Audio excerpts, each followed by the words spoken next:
Part 1. The Burning of Earth. The council chamber of the Caldron Dominion floated in the darkness of space, a massive station that had witnessed 2,000 years of galactic conquest. Inside, 12 alien figures sat around a glowing table, their gray skin reflecting the holographic display that showed a small blue planet. Another primitive world, Council Leader Vrock announced, his three eyes studying the data. They call it Earth. The species has barely left their own atmosphere. They still use chemical rockets, the other council members laughed. It was a common sound in the chamber when discussing new worlds to claim. The Caldron Dominion had conquered 200 planets across the galaxy. Adding one more insignificant rock meant nothing to them. The planet has excellent resources, another council member said. Water, minerals, and a pleasant atmosphere. The native species can be removed easily. No one disagreed. No one suggested diplomacy. The Caldron never negotiated with species that hadn't achieved faster-than-light travel. To them, humans were simply animals living on valuable property. The vote was unanimous.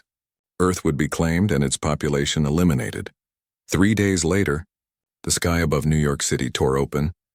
People stopped on the streets, pointing upward at the massive shapes emerging from impossible rifts in space.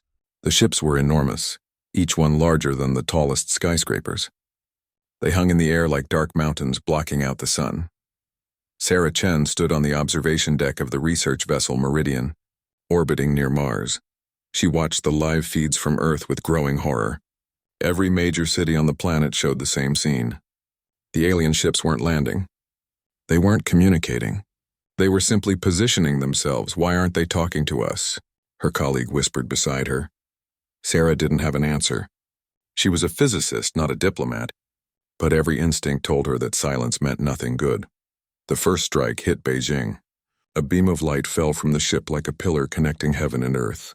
Where it touched, everything vanished. Buildings, streets, millions of people, gone in an instant, replaced by a crater of molten glass.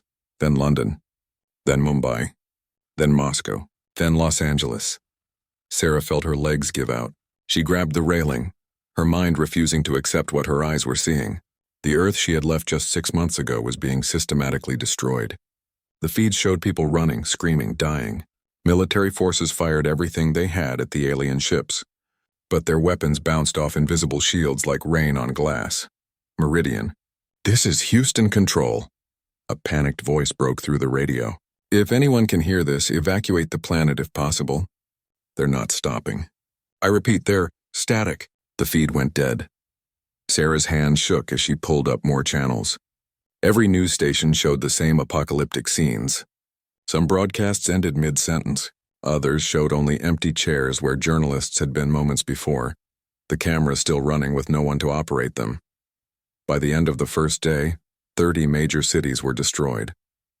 2 billion people were dead. The International Space Station tried to coordinate rescue efforts, but there was nowhere safe to evacuate. The lunar colonies couldn't support Earth's population. Mars had only 5,000 colonists. The asteroid mining stations held even fewer. On the second day, the aliens broadcast their first and only message. It came in every language simultaneously, translated by technology humans couldn't begin to understand. Your world has been claimed by the Caldron Dominion. Your species is removed. Resistance is meaningless, that was all. No demands, no surrender terms. Just a simple statement of fact. World governments tried desperately to communicate. They broadcast messages of surrender, of negotiation, of peace. The aliens ignored every attempt. It became clear that the Caldron weren't interested in conquering Earth. They wanted it empty. By the third day, 5 billion humans were dead. The survivors fled underground. Old nuclear bunkers became homes for thousands. Subway tunnels stretched for miles beneath ruined cities became refugee camps. Mining facilities became fortresses. Humanity, which had spent centuries reaching for the stars, now burrowed deep into the earth like frightened animals. Sarah watched it all from her safe position near Mars. The guilt threatened to crush her. She was alive because she had been chosen for this research mission. She was alive because she had left Earth to work on experimental technology. She was alive while her family, her friends, her entire world burned below. We have to do something, she told Commander Rivera, the Meridian's captain. We can't just watch them die. Rivera was a military man, practical and hard. but even his eyes were red from crying. "What can we do? We're a research vessel. We have no weapons. We have no way to fight back." "No," Sarah said quietly. "But we have something else." She pulled up her research files. For the past year, she had been working on theoretical faster-than-light travel. The mathematics were sound. The engineering was possible. They had been planning to build a test prototype within 6 months. 6 months they no longer had. "This is insane," Rivera said when she explained her plan. "The calculations aren't finished. The engine could tear the ship apart. It could strand us in another dimension." It could work," Sarah interrupted. "And if it works, we can warn the outer colonies. We can get help. We can do something other than watch everyone die." Rivera looked at the screen showing Earth. Fires burned across 3 continents. The oceans boiled where the alien weapons struck. The atmosphere itself seemed to be burning. "Do it," he said. Sarah and her team worked for 72 hours straight. They cannibalized every system on the ship that wasn't essential for life support. The experimental FTL drive was supposed to be elegant, efficient, and safe. What they built was none of those things. It was desperate engineering, held together with hope and determination. On Earth below, the aliens continued their systematic destruction. They had stopped using the big weapons. Now they were simply landing and burning everything that remained. Forests, farms, small towns, nothing was spared. The Caldron wanted the planet pristine, ready for their own colonists. In the bunkers, humans learned to hate. They watched their children die. They buried their loved ones. They saw their entire civilization reduced to ash and ruin. And in that hate, something hardened, something that would change the galaxy forever. "Drive is ready," Sarah announced, her voice hoarse from exhaustion. "Engaging in 3, 2, 1. The Meridian shuddered. Space itself seemed to twist around the ship. Sarah felt her stomach turn inside out as impossible colors flashed past the windows. Then suddenly they were elsewhere. The navigation computer showed they had traveled 20 light-years in an instant. They had achieved faster-than-light travel. Back in Earth's orbit, Caldron sensors detected the energy signature of the jump. Technicians stared at their displays in confusion. The readings indicated advanced FTL technology, but that was impossible. The primitives couldn't have developed such systems. They were centuries away from that level of science. A junior officer reported the anomaly to his superior. The superior dismissed it as a sensor malfunction, but he made a note in his log, a note that would later be read by the Dominion Council. Potential miscalculation regarding native technology level. It was the first crack in the Caldron's certainty, the first hint that they had made a terrible mistake. They had attacked humanity before fully understanding what humans were capable of, before learning that desperation and genius combined in dangerous ways, before realizing that some species don't surrender when faced with extinction. Some species adapt. Some species learn. Some species fight back. And humanity had just taken its first step toward becoming something the galaxy had never seen before. Part 2. The underground war. 6 months had passed since the sky fell. Commander Marcus Shaw stood in the command center of New Olympus, the largest surviving human settlement buried 2 miles beneath the surface of Mars. Around him, holographic displays showed the grim reality of Earth's occupation. The Caldron had stopped their systematic destruction after the first week. They didn't need to continue. 8 billion humans had been reduced to less than 2 billion. The surface of Earth belonged to the aliens now. But beneath the ground, humanity refused to die. "Report from Sector 7, Lieutenant Park announced, pulling up a video feed. Another successful raid. They captured 3 Caldron soldiers and destroyed a supply depot. Shaw watched the shaky footage from a helmet camera. Human fighters moved through the ruins of what used to be Paris, using sewers and subway tunnels to approach an alien installation. They moved fast, using weapons that looked strange. A combination of human rifles modified with scavenged alien technology. The attack lasted 4 minutes. Explosions ripped through the supply depot. The Caldron soldiers, surprised by the ambush, returned fire, but their shots hit empty air. The humans had already vanished back underground, taking their prisoners with them.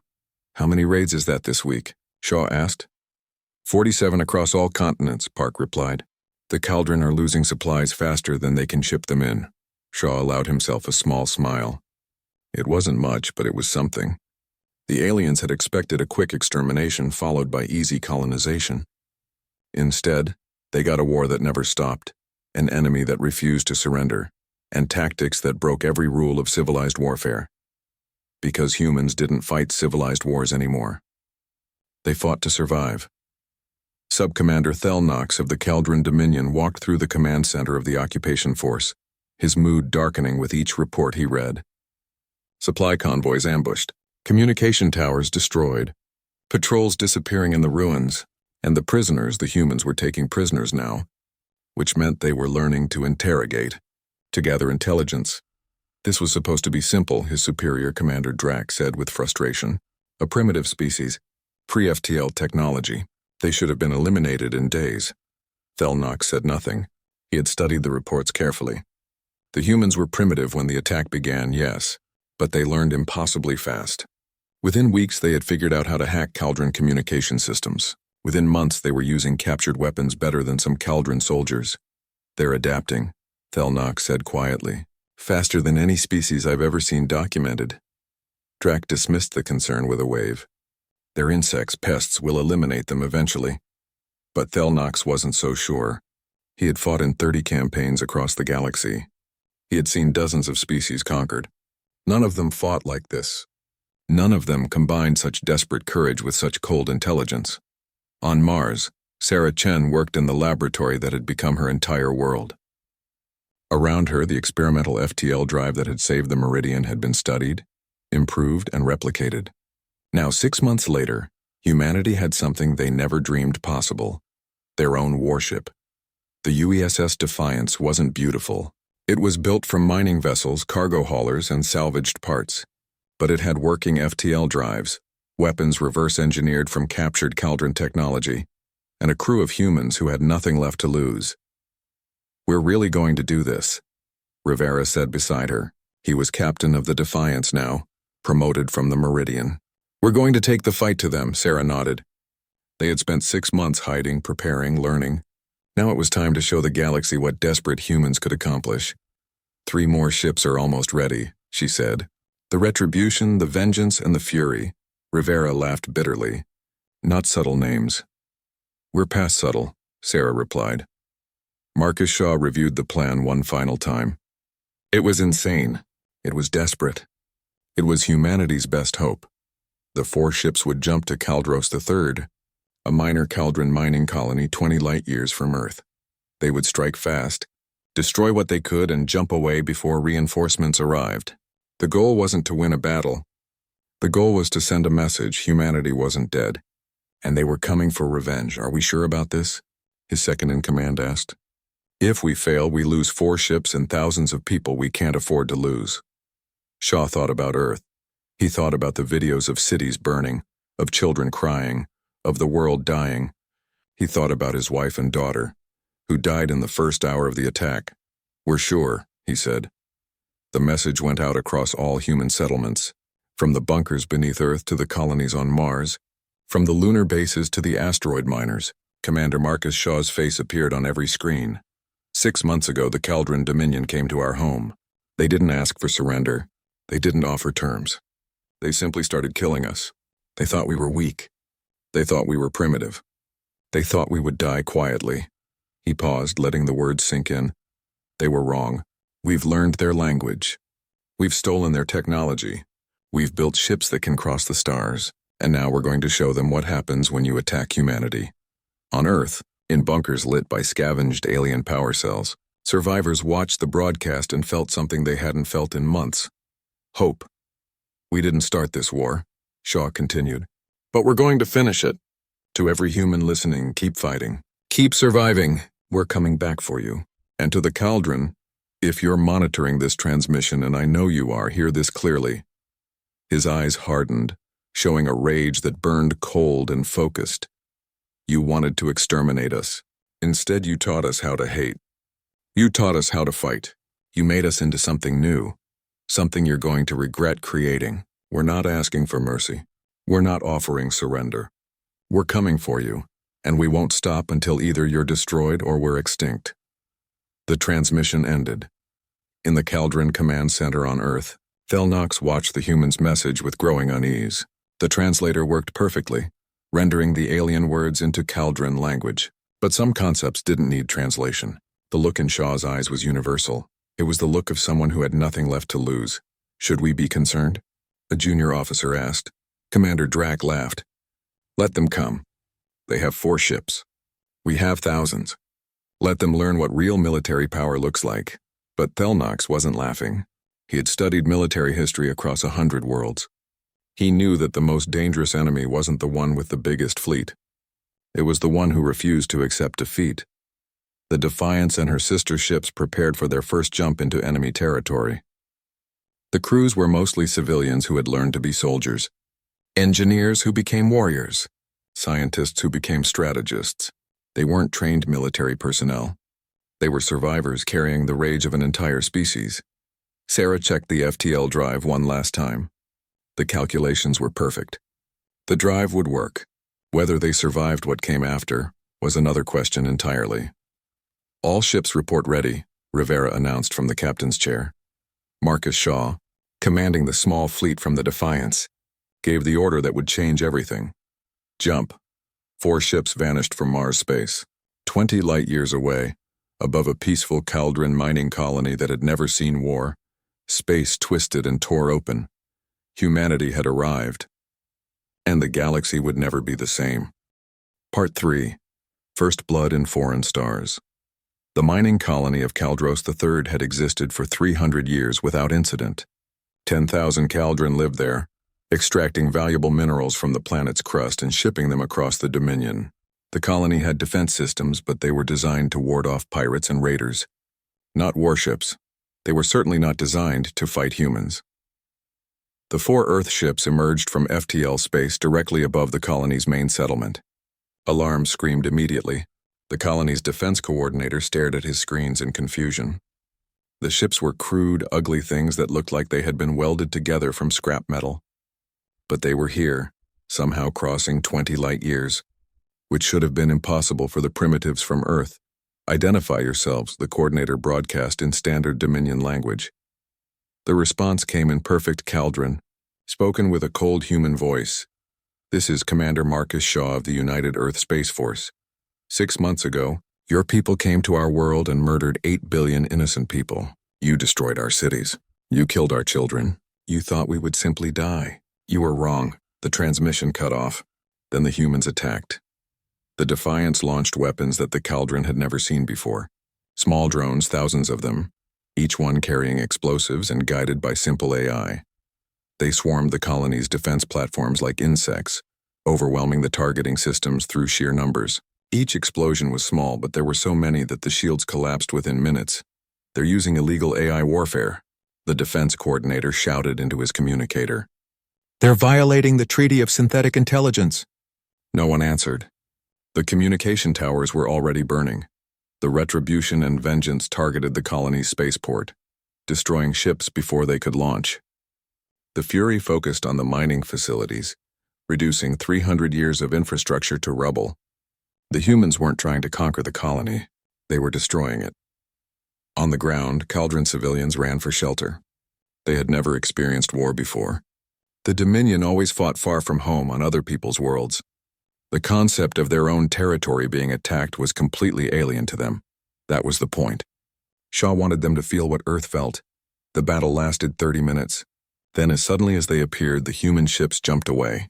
The colony was left burning, half its population dead, its economy destroyed.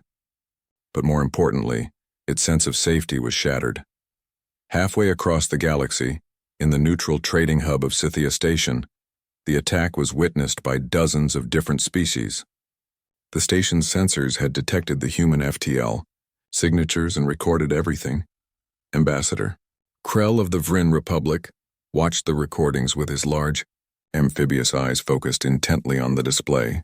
The Vryn were one of the oldest spacefaring species, peaceful by nature but politically powerful. Beside him stood Ambassador Chkit of the Scythian Collective, her insectoid features unreadable. The humans survived. Chkit clicked in surprise. The Dominion announced the extermination of Earth 6 months ago.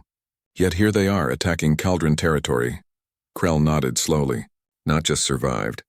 They developed FTL technology, built warships, and launched a coordinated military strike across interstellar distances, all in 6 months. Impossible. another ambassador muttered. Apparently not, Krell replied. The recordings spread across the galactic network within hours. Every species that had ever feared the Caldron Dominion watched with shock as the supposedly extinct humans struck back. Political analysts scrambled to understand the implications. Military strategists studied the tactics, which broke nearly every convention of civilized warfare. The humans didn't fight like anyone else. They used swarm tactics, cyber warfare, and suicide drones. They ignored the unwritten rules that made galactic warfare predictable and relatively safe. They fought like they were willing to die as long as they took their enemies with them. A new term entered the galactic vocabulary: total war species. On Mars, Sarah Chen watched the news broadcasts from across the galaxy. She had helped create the weapons that destroyed Kaldros III. She had enabled humanity's revenge, and now she watched aliens discussing humans like they were dangerous monsters. They're calling us war criminals, she said quietly to Rivera. They're alive to call us anything, Rivera replied without sympathy. The Caldron didn't give Earth that option. Sarah knew he was right, but the words still hurt. Was this what humanity had become? Were they now the monsters? Marcus Shaw faced similar questions from his own people. A faction on Mars, led by former politicians and diplomats, demanded he stop the attacks and seek peace. The Caldron will never negotiate with us, Shaw told them. They see us as animals. We need to make them understand we're not prey. You're making them hate us, one diplomat argued. You're ensuring this war never ends. The war was already endless, Shaw replied coldly. The moment they killed 8 billion people, this became existential. Either we win or we go extinct. There's no middle ground. The debate raged for days, but Shaw had the military support, and in a war for survival, the military's voice carried the most weight. The attacks would continue.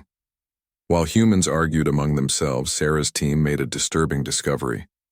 They had been hacking into captured Caldron databases, learning everything they could about their enemy. What they found in the Dominion's historical records made everyone stop and stare. This can't be right, one of the technicians whispered. But it was right. The data was clear and undeniable. Sarah brought the information to Shaw immediately. Earth wasn't their first unprovoked attack. The Caldron have done this before, 17 times in the past 1,000 years. She pulled up files, each one documenting a species that no longer existed. The Caldron called them resource liberation operations, simple exterminations of pre-FTL civilizations that happened to live on valuable planets. 17 species, wiped out because they weren't advanced enough to defend themselves. Billions of individuals who died without ever knowing why. Shaw read through the files with growing rage. They've been doing this for 1,000 years? Yes, and the galaxy either didn't know or didn't care. Pre-FTL species have no legal protection under galactic law. So we were just unlucky, Shaw said bitterly. We existed on a planet they wanted and we weren't advanced enough to matter. Sarah nodded. That was exactly what had happened. Humanity's crime was existing in the wrong place at the wrong time. Shaw made his decision immediately. If the galaxy needed to understand what humanity was fighting for, he would show them. He prepared another broadcast. This time not just to humans, but to every species in the galaxy. The transmission was powerful enough to be picked up by any receiver within 100 light years. It was impossible to ignore. Shaw's face appeared on screens across dozens of worlds. People of the galaxy, I am Commander Marcus Shaw of Earth. 6 months ago, the Caldron Dominion attacked my world without warning or provocation. They murdered 8 billion people in an attempted genocide. We survived and we fought back. Some of you call us war criminals. Some of you call us monsters. But before you judge us, know this. He transmitted the files Sarah had discovered. The Caldron have exterminated 17 species in the past millennium. Billions of innocent beings who died because they weren't advanced enough to defend themselves. Earth was number 18. We were supposed to die quietly like the others, but we didn't. Shaw's voice hardened. Humanity doesn't seek empire. We don't want to conquer the galaxy. We want justice. To any species the Caldron have wronged, join us. To any civilization that values life, help us. To the Caldron Dominion, hear this clearly. We will fight until either you are destroyed or we are extinct. There will be no peace. There will be no surrender. You taught us what war truly means. Now suffer your own lesson. The transmission ended. Across the galaxy, governments went into emergency sessions. The Vryn Republic debated for 3 days straight. The Scythian collective consulted their hive queens. Smaller species, those who had always feared the cauldron but were too weak to resist, watched and wondered if maybe, possibly things could change. 3 species responded to Shaw's message. 2 offered covert support, supplies, intelligence, safe harbors for human ships. The 3rd response came from Ambassador Krell of the Vryn Republic. Commander Shaw, the Vryn Republic offers formal military alliance with humanity. We will provide technology, ships, and training. But we have conditions. If you accept our help, you must agree to abide by galactic law after this war ends. You must commit to building peace, not just waging war. Shaw stared at the message for a long time. Could he trust aliens again, after everything the cauldron had done? But he also knew humanity couldn't win alone. They had struck one successful blow. The cauldron had thousands of worlds. Without help, humanity would eventually lose. We accept, Shaw replied. The alliance that would reshape the galaxy had just been formed. Part 4. The tide turns. The first Vryn ships arrived at Mars 3 weeks after the alliance was formed. They were beautiful vessels, elegant and curved, where human ships were angular and crude. But more importantly, they carried technology that would change everything. Sarah Chen stood in the docking bay of New Olympus, watching the Vryn delegation emerge from their ship. Ambassador Krell moved slowly, his amphibious body not designed for Mars's gravity, even with compensation technology. Behind him came engineers, scientists, and military advisors. "Welcome to Mars," Sarah said, offering the formal greeting that Krell had taught her over communications. Krell's large eyes studied her carefully. "You are the one who achieved FTL travel in desperate conditions. Your people call you a genius. Our scientists call your work miracle-level innovation." Sarah felt uncomfortable with the praise. "I just did what was necessary." "That," Krell replied, "is what makes humanity remarkable. What is necessary changes. You change with it." The Vryn brought shield technology that human science was decades away from developing. They brought manufacturing processes that could build ships 10 times faster than human methods.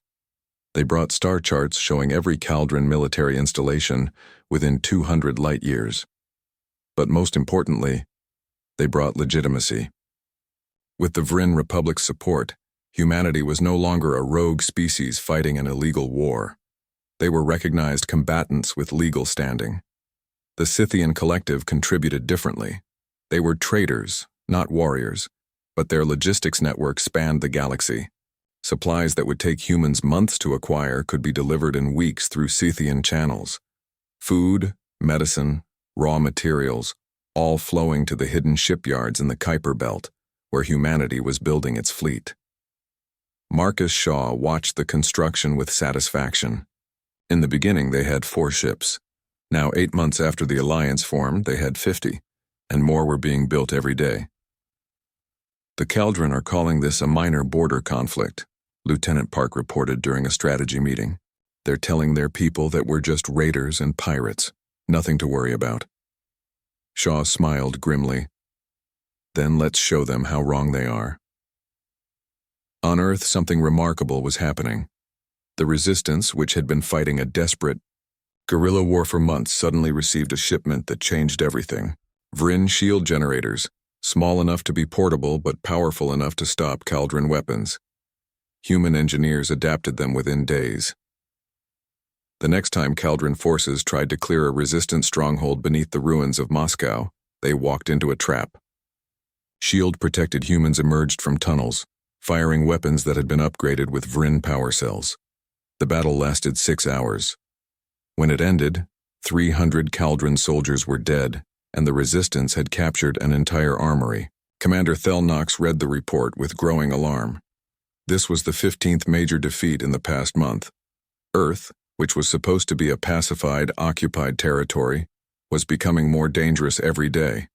Supply convoys needed military escorts, patrols went out in groups of 20 instead of 5, and still humans found ways to kill them. "Request additional forces," Thelnox recommended to his superior. Commander Drac refused. "We're not going to admit we need more troops to handle primitives. Handle it with what you have." But Thelnox was beginning to understand something that his superiors refused to accept. These weren't primitives anymore. Maybe they never were. The humans adapted faster than any species he had ever encountered. They took Cauldron technology and improved it. They studied Cauldron tactics and countered them. They learned and evolved with terrifying speed. The Resistance coordinated their efforts across the entire planet. On the same day, in 12 different locations, they launched simultaneous uprisings. Millions of humans emerged from underground, armed with a mixture of captured Cauldron weapons and Vryn technology. The battle for Earth had begun. It raged for 3 weeks. Cities that had been silent graveyards suddenly erupted into war zones. The Cauldron, spread thin across the planet, found themselves surrounded and outnumbered. They had superior firepower, but humans had desperation and knowledge of the terrain. In the ruins of New York, Resistance fighters used the subway system to move unseen beneath Cauldron positions. In the Amazon, survivors who had hidden in the jungle for months emerged to cut off supply lines. In Antarctica, a hidden human base that the Cauldron never discovered launched missiles that destroyed 3 occupation command centers. Thelnox watched his forces slowly lose ground. Every day more Cauldron died. Every day humans reclaimed a little more of their world. He sent increasingly desperate reports to the Dominion Council, begging for reinforcements. The Council's response was to demote Commander Drac and promote Thelnox to Supreme Commander of Earth Operations. It was supposed to be an honor. Thelnox saw it as a punishment. They had given him responsibility for an unwinnable situation. On the 21st day of the uprising, Thelnox made a decision.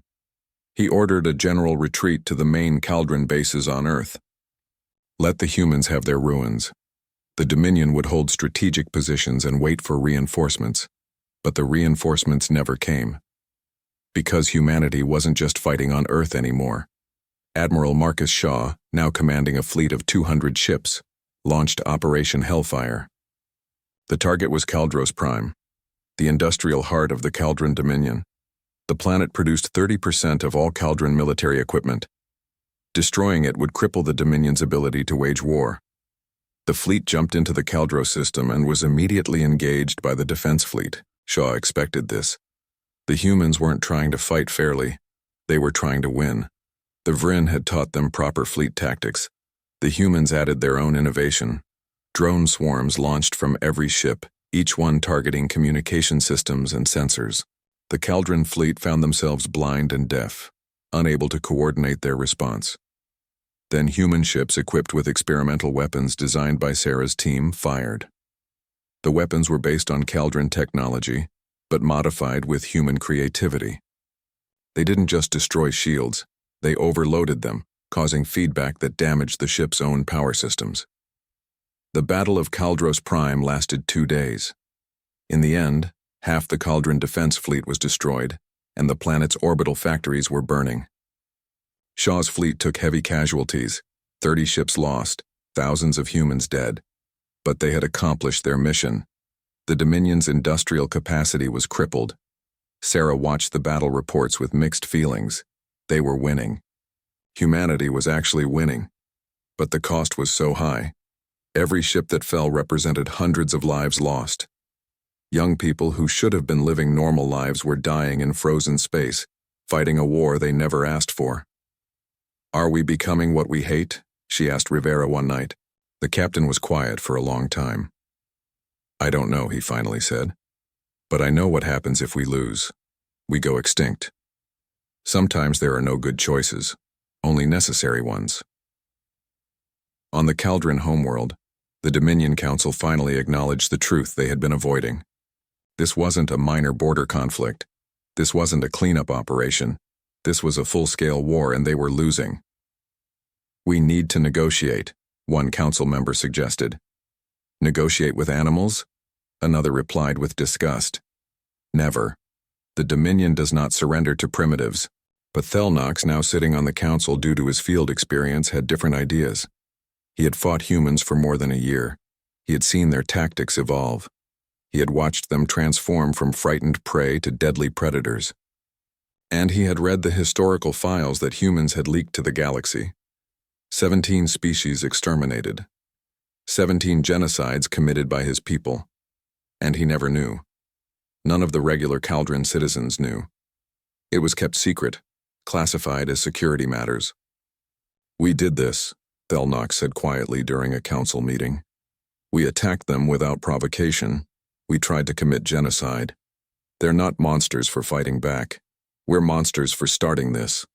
The silence that followed was deafening. "You're a traitor," someone hissed. Thelnox stood. "No. I'm the only one here willing to speak the truth. We can't beat them. They adapt too fast. They fight too hard. And now they have allies. Every day this war continues, we lose more. We need to end this." "The only way to end this is to exterminate them completely," the council leader declared. "Active the Oblivion Protocol." Thelnox felt his blood run cold. "That's forbidden. That weapon hasn't been used in 1,000 years. Yes, because we've never faced an enemy like this. If we can't win, we'll make sure no one survives." Thelnox realized with horror that the council was serious. The Oblivion Protocol was an ancient weapons system, designed as the ultimate guarantee of Caldron supremacy. Weapons capable of sterilizing entire planets, of destroying all life in a star system, and they were going to use it. He had 72 hours to decide if he would obey orders or betray his entire species. Part 5. The Price of Victory. The message arrived through encrypted channels that should have been impossible to crack. Marcus Shaw stared at the screen, reading the warning 3 times to make sure he understood correctly. "It's from a Caldron officer," Lieutenant Park confirmed. "Thelnox. He's been in command of Earth operations. According to this, he's risking his life to warn us." The message was simple and terrifying. The Caldron Dominion had activated something called the Oblivion Protocol, ancient weapons positioned at 17 strategic points across the galaxy, capable of destroying all life in a star system. They were pointed at Earth, Mars, the Vryn homeworld, and a dozen allied locations. In 72 hours they would fire. "How do we know this isn't a trap?" Shaw demanded. Sarah Chen had been analyzing the transmission. "The technical data he included is real. These weapons exist. I'm picking up energy signatures that match his specifications at the locations he mentioned." Ambassador Krell appeared on the communication screen, his large eyes reflecting the same fear everyone felt. "The Oblivion Protocol is ancient Caldron legend. We thought it was just a story to scare younger species. If it's real," he didn't finish the sentence. He didn't need to. "If the weapons fired, billions would die. Earth, which had just barely reclaimed its surface, would become a lifeless rock. Mars would burn. The Vryn homeworld, untouched by war until now, would be sterilized. Everything they fought for would end. Can we destroy the weapons?" Shaw asked. Sarah pulled up the specifications. "They're scattered across Caldron space. We'd need to attack 17 locations simultaneously, and they're all heavily defended. Our fleet isn't big enough. Can we defend against them?" "No. Vryn shields can't stop this kind of power." "Nothing can." The command center fell silent. After a year of fighting, after sacrificing so much, after finally winning, they faced total annihilation.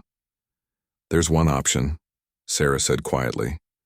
"According to Thelnox's data, all 17 weapons are controlled from a central facility on the Caldron capital world. If we could disable that facility, the weapons can't fire. The capital is the most defended location in the Dominion," Krell said. "The fleet protecting it numbers in the thousands. We'd be destroyed before we got close." Shaw studied the tactical display. Krell was right. A direct assault was suicide. But there might be another way. "What if we didn't use ships?" he asked. "What if we jumped directly to the planet's surface?" Every officer in the room turned to stare at him. "That's impossible," Park said. "The gravitational shear would tear a ship apart." "Not a ship," Shaw replied. "A small craft. Maybe even just an FTL pod." Sarah was already running calculations. The math could work. If we modified a pod to handle extreme stress, if we calculated the jump perfectly, if we got incredibly lucky, we might survive long enough to disable the facility. "And if we don't?" Rivera asked. "Then everyone dies anyway," Shaw said simply. The plan came together in 20 hours. A volunteer team would use a modified FTL pod to jump directly into the capital city's atmosphere. They would infiltrate the Oblivion facility, disable the weapons, and hopefully escape before being killed. The chances of success were calculated at 12%. Volunteers were requested. Within an hour, 5,000 people applied. Shaw chose a team of 12, Special Forces soldiers who had fought in Earth's underground war. Vryn technicians who understood the weapons, and Thelnox himself, who knew the facility's layout. The Caldron officer had sent another message, this time publicly broadcasting to his own people everything the Dominion had done. The 17 exterminated species, the unprovoked attacks, the Oblivion Protocol that threatened the entire galaxy. Half the Caldron military declared him a traitor. The other half began to question their own government.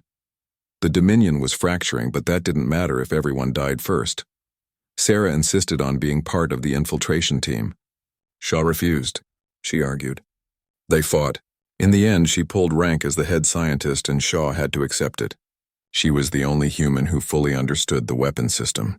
If something went wrong, she was their best chance at fixing it. The remaining fleet, 200 ships carrying humanity's last hope, prepared for one final battle. While the infiltration team went after the facility, the fleet would assault the Caldron capital from space. It was a diversion, a sacrifice to draw attention away from the small team trying to save the galaxy. Everyone knew most of those ships wouldn't return. The fleet jumped first. Space around the Caldron homeworld erupted into chaos as 200 human and Vryn ships emerged from FTL directly into the defense fleet's formation. The Caldron had been expecting a desperate attack. What they got was something far worse.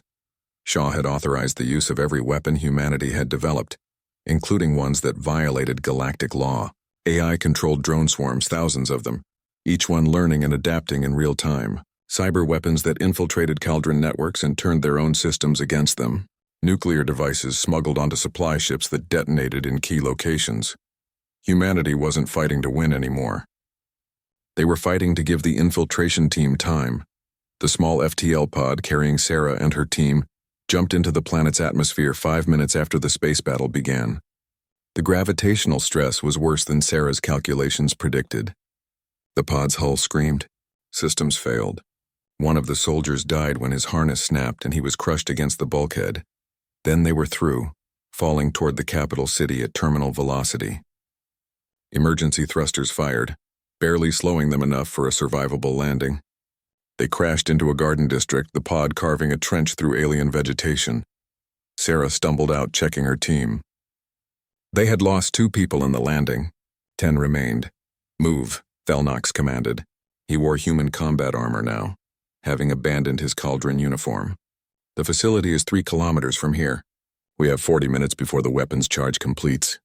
They ran through streets filled with confused civilians. Above them, the space battle lit up the sky like a second sun. Caldron citizens stared upward, watching their supposedly invincible military fight desperately against the species they were told had been exterminated. The Oblivion facility was underground, protected by layers of security that Thelnox's access codes could bypass. They made it through the first 3 levels. Then alarms began blaring. "They know we're here," one of the soldiers said unnecessarily. The facility's guards responded fast. The corridors became a war zone. The human soldiers and Vryn technicians fought through room after room, their numbers dropping. 8 people, 7, 6.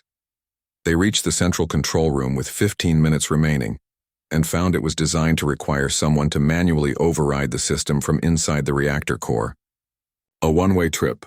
Fatal radiation levels. Whoever went in would die within minutes. "I'll go," Sarah said immediately. Shaw's voice came through the communication channel. "Chen, don't. There's no other option," she interrupted. She looked at Thelnox. "Can you finish shutting it down from out here once I disable the safety locks?" The Caldron officer nodded. "Yes, but I know," Sarah said. She smiled sadly. "Marcus, when this is over, make sure you build something better than what we destroyed. Make sure all these deaths meant something." She entered the reactor core before anyone could stop her.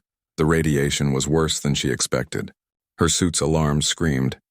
Her skin began to burn, but her hands remained steady as she accessed the override controls. The system was designed to prevent tampering, but human creativity and Vryn technical knowledge combined in beautiful ways. She disabled the safety locks. Outside, Thelnox and the remaining team began the shutdown sequence. Sarah sat down, her strength fading. She activated her helmet's communication one last time. "Marcus, I think we did it. The weapons are powering down." In orbit, Shaw watched his tactical display as the energy signatures around the galaxy began to fade. The Oblivion protocol was offline. "You did it, Sarah," he said, his voice breaking. "You saved everyone. Good," she whispered. That's good. Tell everyone. Tell them to be better than we were. Tell them to choose peace when they can. Tell them." The transmission ended. The Caldron military, watching their ultimate weapon fail, broke. Some ships fled. Others surrendered. A few fought on hopelessly. The war that had raged for over a year ended not with a grand final battle, but with exhausted ships limping away from combat. The death toll was staggering. Earth's population had been reduced from 8 billion to less than 2 billion. Tens of thousands of humans died in the fighting. Caldron casualties numbered in the millions. The Vryn lost a dozen worlds to Caldron retaliation. The Scythian trade routes were shattered, but the galaxy survived. The Caldron Dominion collapsed into civil war. Thelnox's broadcasts had revealed too much. Subject species rebelled. Caldron worlds split between those who wanted to continue the Empire and those who wanted reform. It would take decades for the chaos to resolve. Shaw stood on Mars looking at a holographic display showing the peace terms. The galactic community had drafted the Accord of Three Principles, the document Sarah had suggested in her final message. No species could attack pre-FTL civilizations. Genocide would be met with unified galactic response. A new multi-species council would enforce these laws.